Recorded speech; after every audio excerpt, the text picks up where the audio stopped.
अभी तक अगर आपने इस चैनल को सब्सक्राइब नहीं किया है तो the Maharaj Institute YouTube channel को सब्सक्राइब करें और बेल आइकन को ज़रूर प्रेस करें। Hello student, welcome back at the YouTube channel the Maharaj Institute. आज का टॉपिक हमारा है reflection of light for class 10th physics. First of all sorry for being late. इसका रीज़न है लॉकडाउन। जैसा कि आप लोग जानते हो, इंडिया और वर्ल्ड की स्थिति ऐसी है कि हम घर से बाहर नहीं निकलते और हमारा सारा शूटिंग का जो इक्विपमेंट है वो सारा का सारा इंस्टीट्यूट में है और इंस्टीट्यूट अभी बिल्कुल बंद है। सो किसी तरह से अरेंज करके हम लोग वीडियो बना रहे हैं और सिर्फ इसलिए कि आप लोगों को काफ़ी परेशानी हो रही होगी पढ़ाई में। तो ज़्यादा बातें नहीं करते हुए हम लोग चलते हैं टॉपिक की तरफ। रिफ्लेक्शन ऑफ लाइट में हम लोग पढ़ेंगे first of all what is cause of reflection, reflection के लॉज, उसके बाद रिफ्लेक्शन थ्रू प्लेन मिरर, उसके बाद स्फेरिकल मिरर। स्फेरिकल मिरर में भी दो पढ़ेंगे, concave mirror and convex mirror. उनके यूजेस पढ़ेंगे, बहुत सारी बातें भी करनी है आपसे। Let us proceed towards the subject reflection of light. जैसा कि हम लोग जानते हैं, छोटे क्लासेस से पढ़ते आ रहे हैं हम लोग कि the bouncing back of light from the surface of an object. किसी सरफेस पर लाइट पड़ने के बाद जो बैकवर्ड डायरेक्शन में, यानी जिस डायरेक्शन से लाइट जा रही है उसी डायरेक्शन में लाइट का रिटर्न होना ही रिफ्लेक्शन है, राइट। रिफ्लेक्शन ऑफ लाइट में लाइट की स्पीड, वेवलेंथ एंड फ्रीक्वेंसी, ये सारे के सारे अनचेंज्ड होते हैं। During reflection there is no change in the speed of light, wavelength of light and also frequency of light. जबकि हम लोग देखेंगे रिफ्रैक्शन के केस में स्पीड और वेवलेंथ दोनों चेंज हो जाता है, राइट। तो हमें यह ध्यान रखना है कि रिफ्लेक्शन के केस में there is no change in the speed, wavelength and frequency of light। अब हम लोग इसके लॉज की तरफ अगर देखें, लॉज ऑफ रिफ्लेक्शन, तो सपोज किया ये एक प्लेन मिरर है, प्लेन मिरर है M dash is the plane mirror. अगर लाइट यहां से ये आ रही है ना, तो इसको हम लोग कहेंगे incident ray. The ray which fall on the surface of an object is called incident ray. और प्लेन सरफेस, और we can say surface of the body, और इंसिडेंट रे के इंटरसेक्टिंग पॉइंट पर अगर हम एक परपेंडिकुलर लाइन डाल दें तो इसको बोलते हैं नॉर्मल, राइट। आप देखो इंसिडेंट रे, ये चूंकि रे है इसमें एरो है, ये नॉर्मल है, लाइन है, ठीक है। This ray is known as incident ray. Incident ray ये हो गया normal.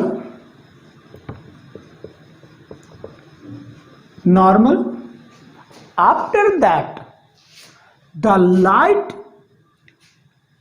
Is bouncing back in the same medium. तो लाइट इसी मीडियम में लौट जाती है। इस लाइट को बोलेंगे reflected refracted ray, right? Incident ray, normal and reflected ray. अब रही बात, फर्स्ट लॉ तो यही हो गया। अगर फर्स्ट लॉ की बात करें, it states that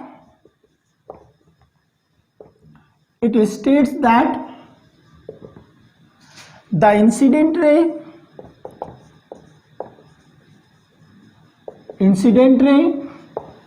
normal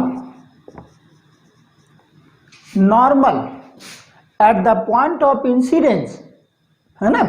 अब नॉर्मल यहां नहीं, इधर नहीं, जहां पर इंसिडेंट करती है at the point of incidence, तो incident ray normal at the point of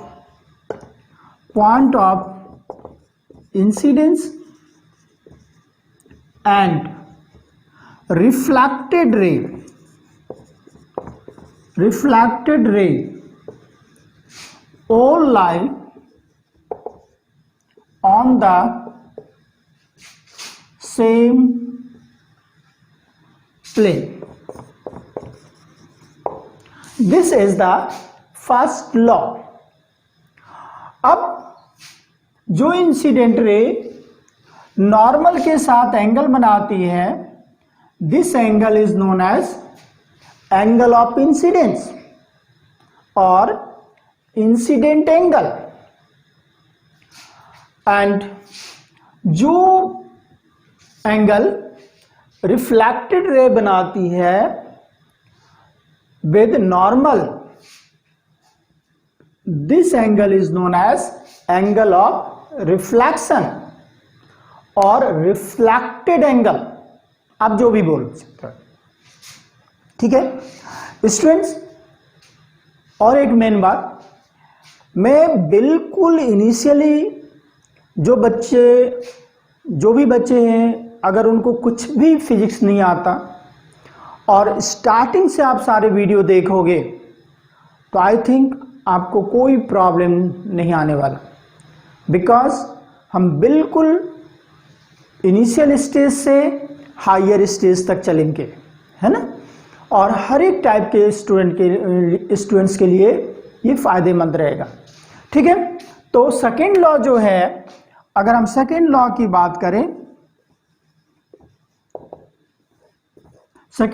बात करें, angle of incidence I is equals to R, right. इसमें और कोई बातें हमें ध्यान में नहीं रखना है, लॉज ऑफ रिफ्लेक्शन, है ना, ये इनको देखना है, लेकिन इससे भी जरूरी है, इस पर कुछ न्यूमेरिकल्स देखेंगे हम लोग, फिर आगे बढ़ेंगे। Question number first, if a ray of light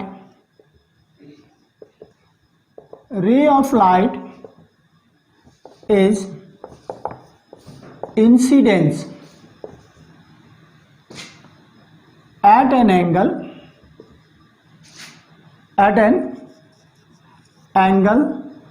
30 degree with the plane surface,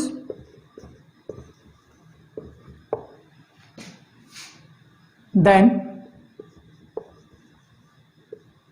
find the angle of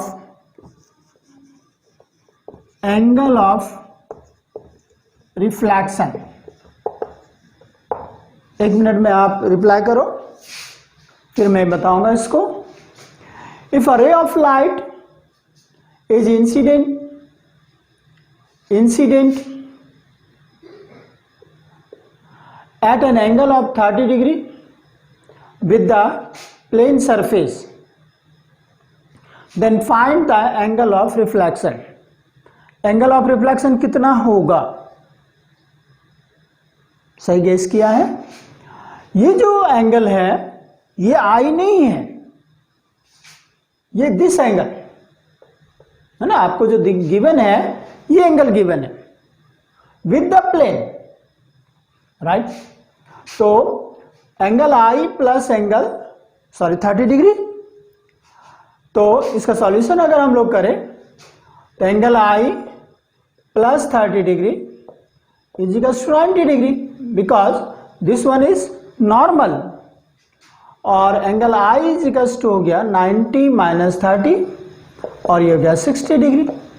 और बेटे जब आई 60 डिग्री हो गया तो आर भी कितना होगा, angle are 60 degree, right.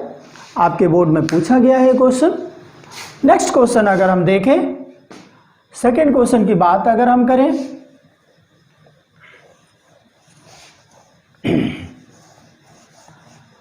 Next question, if a ray of light is incident normally on the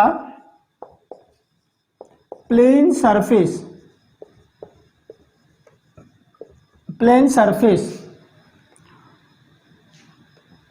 then find the angle of reflection। बताइए भाई आप लोग, पहले आप लोग सॉल्व करो फिर मैं सॉल्व करूंगा। If a ray of light is incident normally on the plane surface then find the angle of reflection, कितना होगा। अब देखिए, एंगल ऑफ इंसिडेंस और एंगल ऑफ रिफ्लेक्शन दोनों किससे मेजर किया जाता है, नॉर्मल से। और ये कह रहा है कि रे of light is incident normally, यानी इसी पर लाइट आ रही है। यानी अगर हम सेपरेट डायग्राम बनाएं तो ये प्लेन सरफेस हो गया और ये नॉर्मल हो गया और इसी पर लाइट आ रही है, यही नॉर्मल है और इसी पर लाइट आ रही है, यानी दोनों के बीच का एंगल 0 डिग्री। सो एंगल आ ही हो गया आपको, है ना। नॉर्मली जैसे ही आप देखते हो आप 90 डिग्री लगा के चले आते हो खुश होकर के, है ना, आंसर सही हो गया। जब एंगल आई 0 डिग्री हो गया तो from law of reflection r भी कितना हो गया, 0 डिग्री। जब प्लेन मिरर की बात हम करते हैं तो कुछ पॉइंट्स हमें ध्यान में रखना होगा फॉर शॉर्ट क्वेश्चंस और एमसीक्यू। फर्स्ट ऑफ ऑल कि, और इसको हम नोट में लिख लेते हैं, है ना, कुछ पॉइंट्स को हमें नोट में लिखना है। First of all, plane mirror form always virtual and erect image. It form always virtual and erect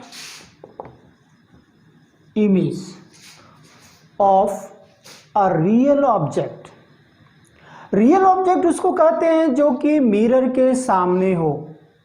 वैसे आपके क्लासेस में यानी 10th स्टैंडर्ड के क्लासेस में रियल ऑब्जेक्ट की ही बात करते हैं हम लोग।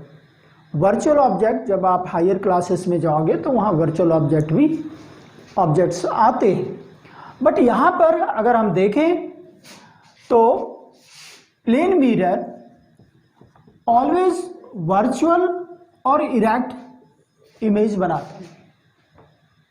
Virtual which form behind the mirror, जो मिरर के पीछे बने इमेज उसको वर्चुअल बोलेंगे हम लोग। वैसे रियल और वर्चुअल में हम लोग जब स्फेरिकल मिरर पढ़ेंगे तो वहां पर डिस्कस करेंगे, दोनों में डिफ्रेंशिएट करेंगे, हम लोग डिफरेंस देखेंगे। बट यहां पर हम बताना चाह रहे हैं आप लोगों को, सिंपली जो मिरर के पीछे बने इमेज उसको आप वर्चुअल लिख दो, और वर्चुअल होगा तो इरेक्ट, ऑलवेज वर्चुअल के साथ ऑलवेज इरेक्ट जुड़ता है, वर्चुअल के साथ कभी भी इन्वर्टेड नहीं आता। दैट मीन्स कि virtual and erect, virtual means which is not real, जो मिरर के पीछे हो, और इरेक्ट मतलब सीधा। लेकिन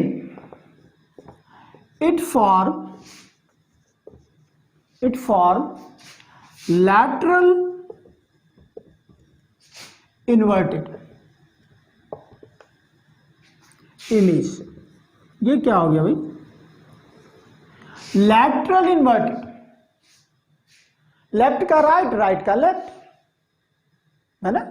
आप देखो जब प्लेन मिरर के सामने जाओ, राइट हैंड से कुछ काम करो तो आपको लगेगा कि लेफ्ट हैंड से कर रहे हैं, और लेफ्ट हैंड से करो तो राइट हैंड लगेगा, है ना। इसको हम लोग बोलते हैं लैटरल इन्वर्टेड। ये प्लेन मिरर के साथ ही होता है, ठीक है। नेक्स्ट, अगर आपसे मैं क्वेश्चन पूछ रहा हूं, अगर आपको फुल बॉडी देखना हो किसी प्लेन मिरर में, what should be the size of the mirror? आपके साइज, सपोज किया आपकी हाइट 6 फीट है, then what should be minimum size of the mirror for looking whole the body? Guess. तो for looking whole body,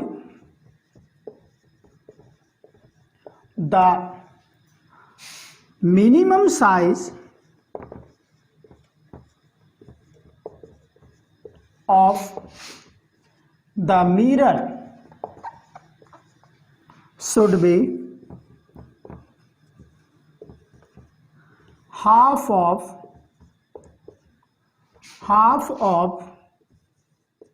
the size of the body, right? That means 3 feet के mirror चाहिए आपको, right? अब plane mirror के लिए एक बहुत ही बढ़िया क्वेश्चन है। सपोज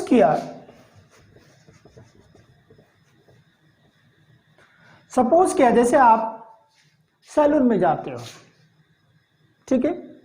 अब आपके सामने मिरर होता है और बैक साइड भी मिरर है। How many images are form of an object? एक ऑब्जेक्ट का कितना इमेज बनेगा? वैसे तो बहुत सारे केसेस हैं, लेकिन हम यहाँ पर सिर्फ एक केस पर डिस्कस करेंगे। बाकी हायर क्लासेस में और आगे अगर टाइम मिला तो हम जरूर बताएंगे उसको। आपको सिर्फ एक केस यहाँ देखना है कि नंबर ऑफ इमेजेस जो होते हैं वो 360 अपॉन थीटा -1। अरे बस में 360 upon theta means angle between the plane mirror -1। अब यहां पर आप देखो, सपोज किया हम लोग आ रहे हैं उसी क्वेश्चन पर, लेकिन एक और एग्जांपल दे रहे हैं। ये भी एक प्लेन मिरर है और ये भी प्लेन मिरर है, and angle between them theta 60 degree, और एक ऑब्जेक्ट यहां पर है, ऑब्जेक्ट है। इस ऑब्जेक्ट का कितना इमेज बनेगा? बस कुछ नहीं करना, इसमें रख देना आपको 360 n इजिकल्स टू 360 अपॉन 60 -1, और ये क्या हो गया 5 इमेज, है ना। तो यहां भी आप रख दो। मैंने क्या बताया?